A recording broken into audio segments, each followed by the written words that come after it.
Hello and welcome to Default Assault, where we take on everything by default. I am your host, Demosthenes, and with me as always is Mr. Kyle Nash. How's it going? Hey man, it's looking great. It's about to get real epic up in this bitch. Let's get to it. Harkening back to our very first episode, Battle of the 80s Trilogies, where we pitted Indiana Jones versus Star Wars versus Back to the Future. Which one won? Check out the link below. We thought, well, why don't we take the MCU and do our own Battle of the Trilogies? At least before any of the other properties become trilogies. So we're pitting the Iron Man trilogy versus Captain America versus Thor.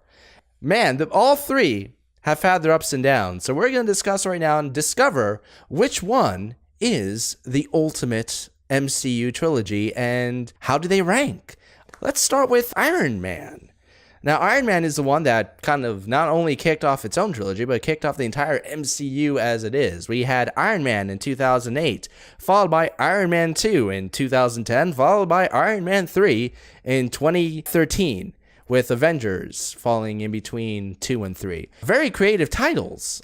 But, Robert Downey Jr., he's the heart of the MCU, and it wouldn't exist without his talent.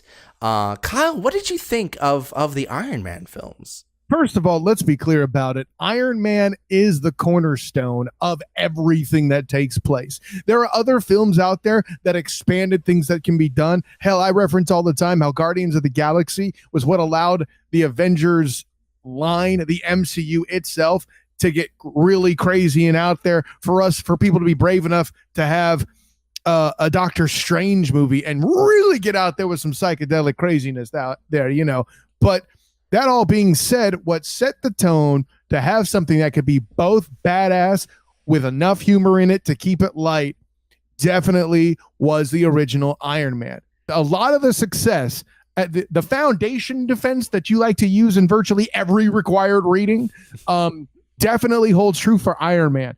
The way that was successful on all the levels that it was made the launch of the MCU exactly what it needed to be. Iron Man, from the details to the humor to the badassery to the very ending going, I am Iron Man. That was what the MCU needed, folks. I've mentioned how many times on the show I'm a fan of The Rocketeer. And I know that most people rightly so, compare The Rocketeer more so with Captain America, especially the first Captain America, especially because of the setting and the director. But the first Iron Man to me felt very much akin to The Rocketeer, the passion of flight, the discovery, the superhero angle, everything. There was a balance. It was real danger, but there was also moments of levity. Now, if I were to rank the three films in this series, I mean, I would probably have to go with 1, 3, and then a Hulk-sized gap, and then go to Iron Man 2. Because, as much as we talk about the foundation argument, that's what worked against Iron Man 2. They tried to put way too much foundation for what was to come after in that film, so much so that it clouded its own story. And the story of Iron Man 2 had so much potential, especially if they're going to do the demon in the bottle story of his addiction, but they dialed it back. If there's anything about the first Iron Man film, and if you were to watch a bunch of the MCU films from the last couple of years, and then go back and watch the first Iron Man film, there is a grit to that first movie that is long absent from any of the iterations that have come out, especially of recent dates. I mean, when he goes down in the Mach 3 suit, goes back to the terrorist camp and wipes the hell out of them. I mean, he's not Mr. Nice Guy over there. I mean, he's killing people left and right with nary a pun or witticism to show that they're all okay.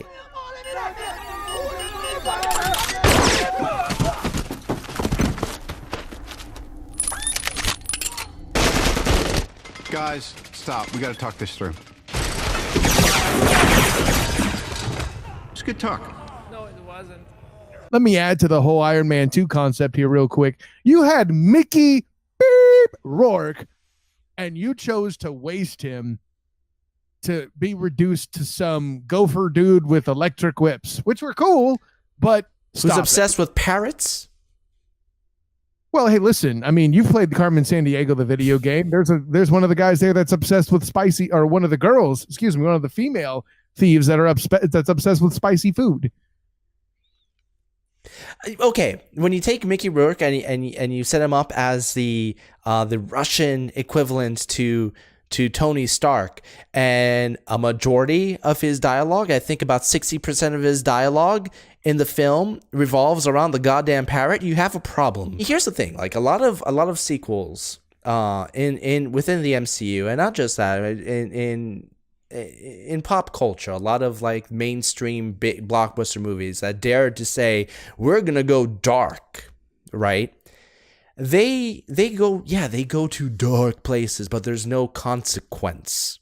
And the first Iron Man film had consequence. As far as weaker links in the chain go, definitely Iron Man 2, one of the bottom 5 in the MCU. Iron Man 3, I think is excellent. You mentioned demon the bottle addiction kind of thing going on in 2. You and I both can account for the fact that that's well addressed in 3 with his workaholism.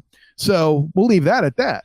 Well, 3 especially, I think it was the PTSD that he had from Avengers. Iron Man 3, I understand why there's a divide among comic book fans and the way they handled the Mandarin. Personally, that didn't bother me. Yeah, I'm gonna get shit for it, but no, it didn't bother me. They threw in a pretty interesting twist. In this and age, how could they not, Demos? I mean, let's be honest. As one of your lessons learned in 2013, let's just make it a bleeping movie and not make it about the politics. They had to do that, because if they picked an Asian dude, they're wrong. And if Ben Kingsley actually was the villain, they're wrong because they whitewashed the Mandarin. Dude, the way they did it had to be done that way, and it was bleeping hilarious. And anybody who doesn't like it, look in the mirror, you problem. At me all you want, at the student of the game. I'll still tell you how wrong you are. Boom. What it is. It was also a genuinely funny film. I mean, I've mentioned on the show quite a few times how much I enjoy Kiss Kiss Bang Bang. And this film, Iron Man 3, was directed by and written by Shane Black, who did Kiss Kiss Bang Bang. And if you haven't seen it, go watch that movie and then watch Iron Man 3, and you'll see that a few of the gags are continuations from Kiss Kiss Bang Bang. Just change your mind about that drink. I'll be over there with Native American Joe Pesci. Boom! Hispanic Scott Bale. I'm sorry, is that me? Yeah. It's generally funny. There are a lot of witty scenes. I think the best thing about it is that they kept him out of the suit for a lot of the movie. They actually showed him rebuild as a character. Moving on, let's go to the next big one, which is Thor, debuting in 2011 with Thor, and then followed by 2013, Thor: The Dark World. Avengers will sandwich in between those two. And then in 2017 with Thor Ragnarok, which we talked about quite recently. How did you feel about the Thor films in general? I liked Thor, actually. There's a lot of people who didn't think Thor was a very good movie. And I think they're kind of wrong. I think it was more kind of I don't want to go and just flat out say it was a kid's movie, but it was certainly more kid friendly than Iron Man by any stretch of the imagination. There's not a whole lot of grit there. It's more fantasy.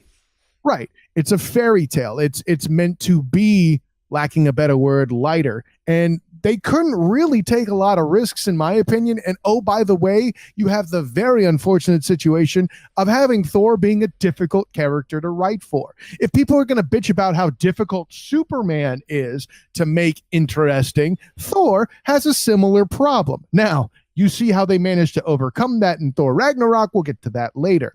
Matter of fact, I think the difficulty in Thor being that a lot of the people around him are more interesting than him. Natalie Portman, obviously, as the Doctor and would-be love interest. Phil, son of Cole, is very interesting in Thor. Hawkeye is introduced. And even like the villain's ambiguous. I mean, yeah, it's Loki and the Frost Giant thing. Listen, that whole movie was a tough sell. But visually speaking, you're not going to do better in the MCU than Thor, except for maybe elements of Guardians of the Galaxy. But as an entire series, Thor visually takes the cake. Asgard is beautiful.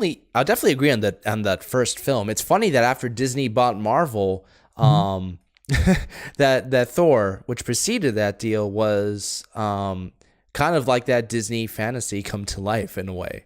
Yeah, I'm with that. And before Disney arrives, good point by you. We've talked about Thor quite a bit, so I'd rather not go too crazy with this. But I mean, if I were to rank them, I mean, it's no surprise anybody's been watching Default Assault, I would rank them as the original Thor, followed by Thor Ragnarok, and then can I say a Hulk and an Abomination size gap, and then Thor Dark World. Wait a minute. You put original Thor ahead of Ragnarok. Yes, I do. Let me tell you exactly why you're wrong. The opposite of the foundation argument takes place here as the culmination argument, okay? The yin to the yang of that. Ragnarok takes every single thing built up before it in the original Thor movie and in some other parts of the MCU, granted. But it's not Ragnarok's fault that the only hero that they've been able to do right, not starred by Michael Keaton, is Loki, but that's a whole other topic. Everything that you were handed in Thor came to fruition in spades and elegance in Ragnarok. I disagree with that to a few extents. In some ways, you're right, but I thought that, if anything, that Ragnarok, in an effort to be closer to Guardians of the Galaxy, threw away a lot of the stuff that was set up in the first Thor movie and some of the stuff that was set up in the second. I mean, you have like the Warriors 3, which are thrown aside with barely a word of dialogue. I understand the motivation behind why they may have done it. But no, Thor Ragnarok, I mean, it's an enjoyable film. I'd watch it again. I would certainly watch it far faster than I'd watch Dark World or Iron Man 2. But I didn't feel that it was a film that had a lot of confidence. Things of consequence were happening on screen and were being diluted by stupid jokes. The thing that you keep missing is Thor has been a stick up his ass, living only in Asgard, not really having a plucky set of friends like he did with the Avengers. We catch him at Ragnarok after hanging out with the likes of Tony flippin' Stark. You think that doesn't change him at all? You're out of your goal. But I'm not saying that. Yeah, I'm not saying that. I have no problem with him being funny, and a lot of the stuff that he did in Ragnarok was legitimately funny. They just did it with it. When he does say stuff that is witty and it's funny, like he's a friend from work, hell, that's hilarious. Everybody in the theater who had seen the trailer like 50,000 times still laughed at that scene because it worked. It was organic to the story. I'm talking about like his 50 other lines where it was just the intent of a joke. Tony Stark, one of the reasons he worked so well in the first Iron Man was that his jokes were integrated well into what was going on. His responses were funny because of the situation. He wasn't forcing the jokes, and when he did in Iron Man 2, it didn't work. That's my problem. That being said, this overuse of humor is what makes the air quotes side quest, though I wouldn't call it that, side quest in this movie done correctly. Take a note, Last Jedi. I said it. So, if you're going to do that, you actually make it entertaining and, don't beat me over the head with political. Well, you basically don't make it a detriment to the film. Like your planet, your home world is being destroyed. Half of your population is dead, and you can't even sink in on that moment. You have to make a joke about it. And the less dramatic shit happens in the first Thor film, and there are moments of reverence and despair. Like in Thor Ragnarok, you're trying to tell the story of the end of the world, the end of a civilization. All these people are marooned. This should be, if you're going to go dark, this will be the moment you have to take a moment and actually look at that consequence. And they're afraid of it. So they make the joke. That's why the first Thor film, despite its own flaws, has more resonance. Really, both sides here, in my opinion, do have merit to what you're saying. There's a lot of humor there, but it kind of could be argued, like I do, that it kind of has to be there. But I say all that to say this. There's a much better version of it in our actual Ragnarok review, which was a great time in itself. please check that out. That was a good time all the way around. Well, this actually brings us to the one I'm most interested to talk about, because if you thought that our disagreement on Thor was passionate, wait until we talk about Captain America. It started with Captain America, the first Avenger, which was the last of the Phase 1 films right before the Avengers in 2011, followed by Captain America 2, The Winter Soldier in 2014, and Captain America Civil War in 2016. Captain America, for many people, is the inverse of the other two trilogies, in that its second part is the one that's revered by most. And this is the point of disagreement. But you know what, Kyle? I'll be a nice guy. I'll let you go first. Tell me about your feelings on the Captain America series. First of all, let's be clear. The first movie is dramatically underappreciated. I don't understand how anybody has a single criticism on the way they did that movie. Now, there is one that I will side with, as a matter of fact. I say all that. I use that strongly. I don't know how anyone criticizes this movie except when they criticize it this way. Listen, and really, I think this is something where the MCU producers, writers, staff, what have you, were in a corner and they couldn't really get around it. The Red Skull was a missed opportunity. Moreover, having Hugo Weaving in the role, perfect for a character like this, and did not hit like it should have. I'm not going to sit here and tell you it was outright bad. That's too strong. But it is damn sure a missed opportunity. It's not like it was, Iron Fist bad, but it was a missed opportunity. And the part that's most, I don't know that they could have done anything about it though, Demos, because how do you open the Captain America canon without Red Skull being the main villain? I don't do that. I think that where that went wrong is they were trying to tell too many things at the same time. They were trying to tell the Captain America versus the Red Skull story and find a way to have that be the cause of him becoming Ice Captain for 70 years. I think that is what backed them into the corner, that no matter what story they told, that had to be the end conclusion. And right. Exactly my point. Yeah. I think that hampered a lot of the storytelling in the third section of that film. Yeah, and listen, man, I'll admit it's not the strongest ending in any ways in the MCU. And we had to get the Tesseract involved and all this other crap. And listen, that's a tough thing. Not to mention all the other stuff that's planted by Hydra historically that offshoots into so much other stuff. There's elements of that in Captain America 2, for example, in other MCU films, in Agents of S.H.I.E.L.D., in Agent Carter. It's all over the place. And it's all boom, set right into that first movie, which I'm sorry, was executed very well. I don't get it. All the doubts of Steve Rogers pre super serum, all the doubts of Rogers post serum, and that he still hadn't proven to anybody that he was amazing. And then they finally come around when he opens up a can of whoop ass on his own. Bro, other than the ending, I don't know how you can do better. Well, here's the thing. Captain America, they had one objective to sell, and they did it beautifully. And you can't sell a Boy Scout like Captain America without successfully selling the heart of the character. And if there's one thing that movie got right from his entire character arc in that film, it's putting the heart of the character on full display. Exactly. And if that heart isn't there, Demos, throughout the rest of the MCU, all Captain America is a geriatric dude with some plastic surgery on P90X. That's pretty much it. Yeah, I think some of my favorite scenes from the whole damn franchise are in that film. That one scene where he's sitting there with Stanley Tucci, and just the conversation right before the operation. They're about to share a drink, and he comically takes the drink away. It's a tiny character building moment, but it sets up it perfectly sets up the entire path of the character beyond this goddamn film. Now then, it brings us to Captain America 2 and what is probably one of, if not the worst villain in the MCU, Bucky effing Barnes, the Winter Soldier.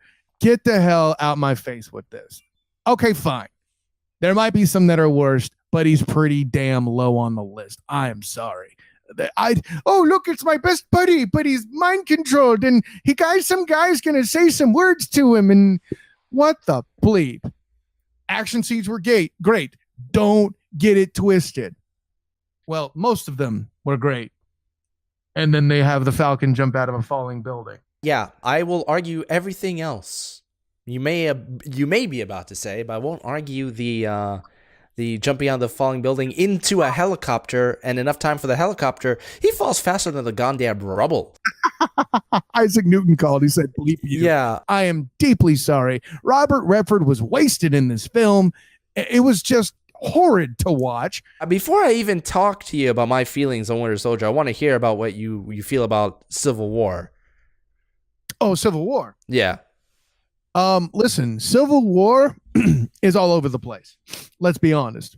I don't think it's the movie's fault, but despite being all over the place, it's fan-freaking-tastic. I like the concept of the Sokovia Accords. I like the fact that they show that Captain America as a hero at moments kind of sucks. Not to say that it's an awful character. I'm not trying to say it's a bad thing, but let's be honest. This guy is Team Stark all the way. As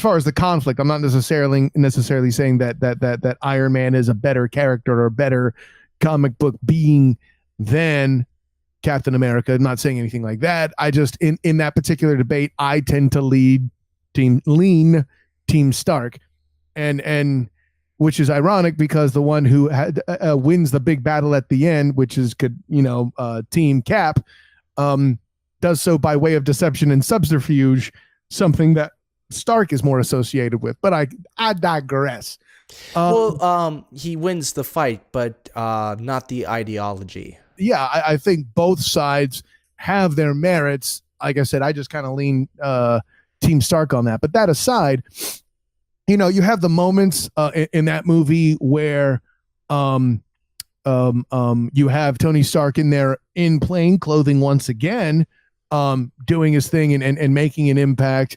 And then you have Captain America trying to find his way beyond just being a weapon of war, and how well that's going can be questioned. And it finally brings an element of dark to our plucky, heart-filled hero.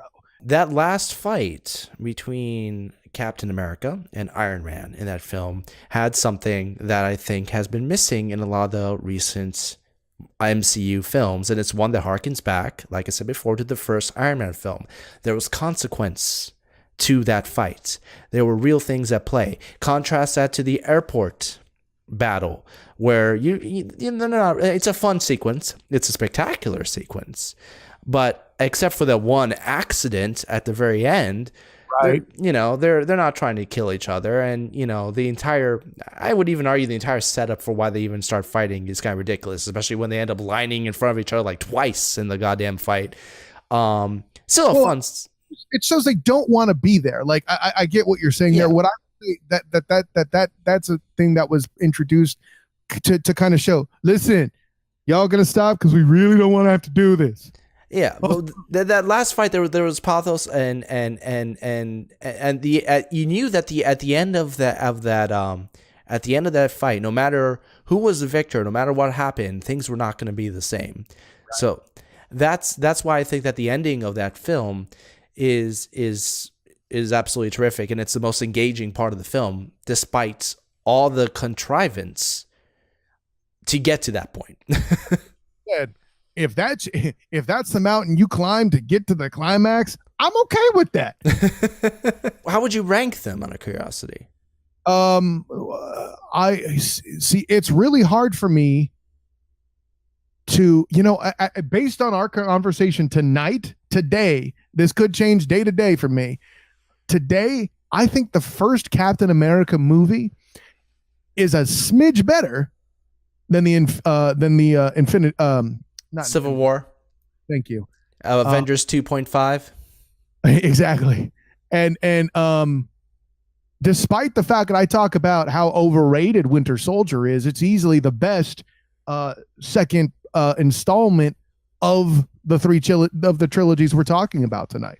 Okay, I would actually go to I would rank Winter Soldier as the best, followed by First Avenger, and then Civil War. If you were to ask me before the Captain America films came out, like if I was looking forward to it, Captain America to me, like you compared Thor to Superman, that was the issue I had with Captain America. I didn't. He's too much of a Boy Scout. I thought he's the tough character to actually make compelling.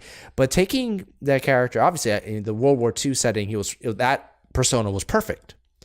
But taking that character and throwing him into the murky gray of contemporary military and political thought, suddenly made him much more intriguing.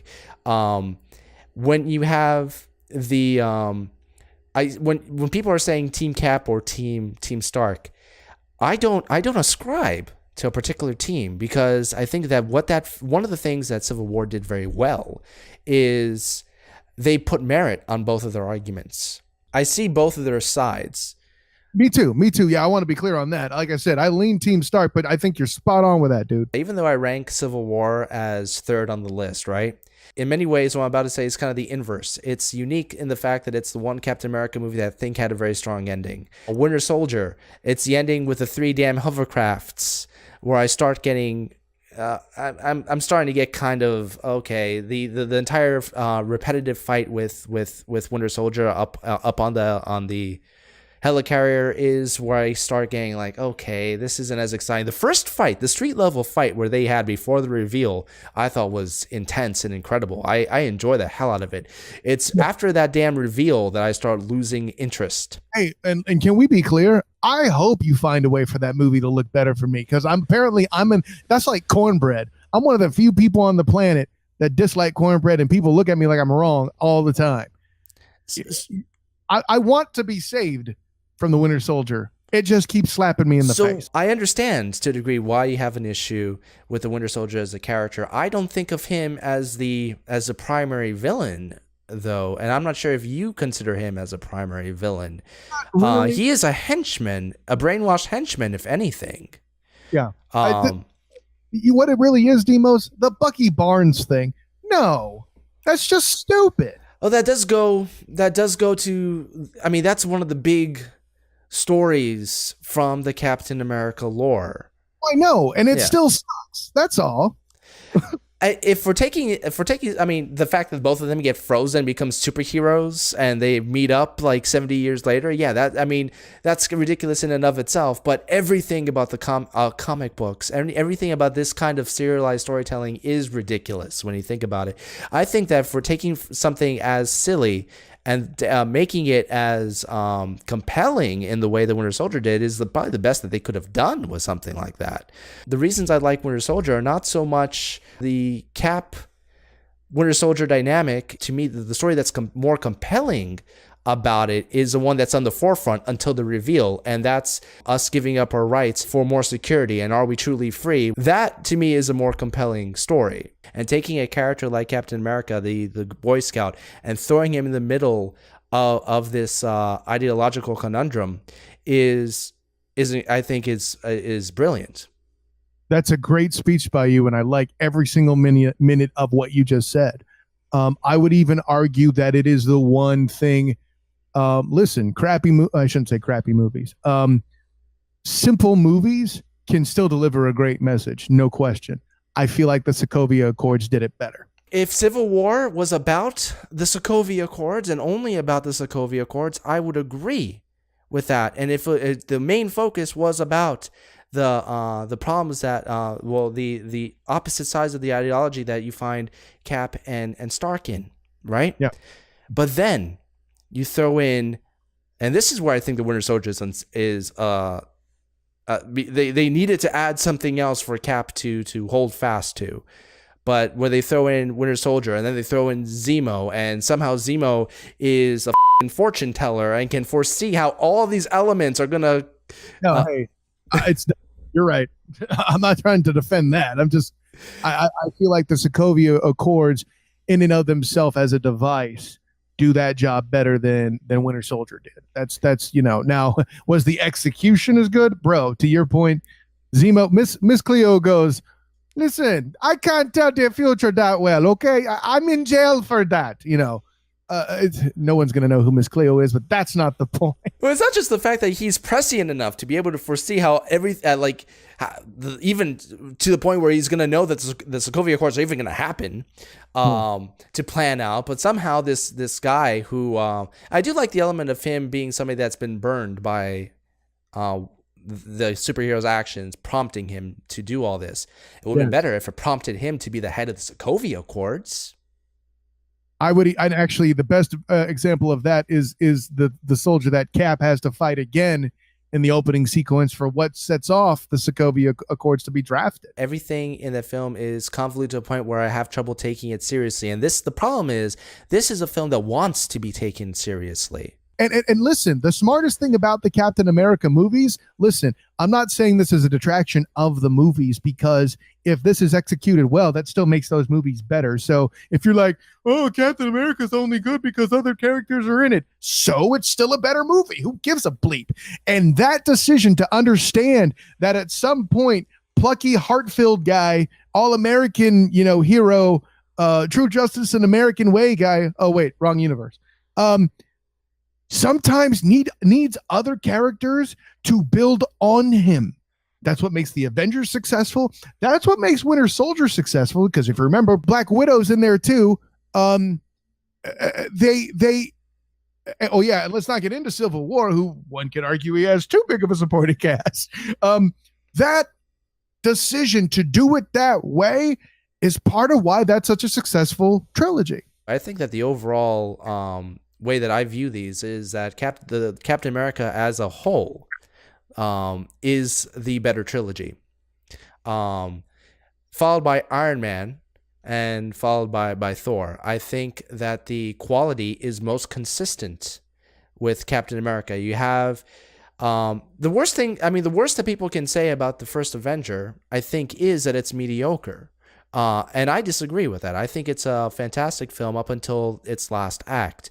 Right. I even love the damn montages with the 40s song. Everything is fantastic. So wonderful. Yeah. It's a fantastic introduction to the character. The second film built on that, and the third film is kind of like a culmination of everything, not just in that trilogy, but arguably from the Iron Man trilogy as well. So let me tell you how I get to where I get. Compare all the first movies. Who has the best movie? Iron Man has the best first movie. But Captain America's damn close. Yeah. But second, Captain America. The other second installments, by comparison, are awful. Not bad movies, but by comparison are awful. And as much as I talk about Winter Soldier being overrated, obviously the better of those three movies. The best of the next three, I would argue, is Ragnarok. You'll probably say no, but you can kiss my butt. But I keep wanting to call it Civil War, still good in its own right. Speaking to your point of consistency, none of the movies that are within the Captain America trilogy are among the top 5 worst in the MCU. Yeah, so it seems like we're almost in agreement on there. I mean, you'd go Cap, Iron Man, Thor? Yes, and basically on the strength of or rather the weakness of the Dark World. Pop quiz: what's the best movie of the 9? I'd say Iron Man myself. For the record. I'd give the edge to Iron Man. So I guess in the end, we're voting Captain America is the best of the MCU trilogies, with the caveat that Iron Man is the best film. That's right. All right. No matter how wrong you or I are, we still come to the same conclusion. Jesus Christ, this is a comic book universe. Moving on. Yeah, I guess so. What do you guys think? Which of the 3 trilogies do you think is the best? Which do you think is the worst? Which is the best movie? Which is the worst movie? And how wrong do you think Kyle is about the Winter Soldier? Let us know. Comments on that. Let us know in the comments below. Make sure to follow me on hilaritybydefault.com for weekly movie reviews and other fun stuff, including my upcoming reviews of every MCU movie coming out this year. And follow me on Twitter at DefaultHilarity, on Facebook, Hilarity by Default. And Kyle, where can we find you? You can find me on Twitter at the SOTG. And of course, I'm Kyle Nash. You can find me on Facebook as the Student of the Game, and my various sports workings in addition to my work on Default Assault, you can find on ngsesports.com. Awesome. And remember that life is hilarious by default.